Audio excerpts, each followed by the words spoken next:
Virat Kohli versus Babar Azam.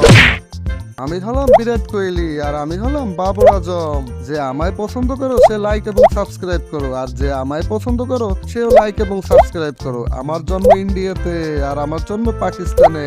আমাকে ক্রিকেটের king বলা হয় আর আমাকে পাকিস্তান ক্রিকেটের কিং বলা হয়। আমার সব ফরম্যাট মিলিয়ে শতক রয়েছে 80টি, আর আমার সব ফরম্যাট মিলিয়ে শতক রয়েছে 31টি। আমার ইনস্টাগ্রামে 268 মিলিয়ন ফলোয়ার রয়েছে, আর আমার ইনস্টাগ্রামে 5.3 মিলিয়ন ফলোয়ার রয়েছে। ওডিআইতে আমার সেঞ্চুরি 50টি, যা পৃথিবীর অন্য কারণে। আর ওডিআইতে আমার তো মাত্র 19টি সেঞ্চুরি রয়েছে। আমার ইন্টারন্যাশনাল ফরম্যাটে 26,738 রান রয়েছে, আর আমার ইন্টারন্যাশনাল ফরম্যাটে 13,740 রান রয়েছে। আমার টোটাল নেটওয়ার্ক 4,500 কোটি ইন্ডিয়ান রুপি, আর আমার টোটাল নেটওয়ার্ক ইন্ডিয়ান 41 কোটি রুপি। আমার তো দুজনকেই পছন্দ, কারণ দুজন গ্রেট প্লেয়ার। আপনাদের কাকে বেশি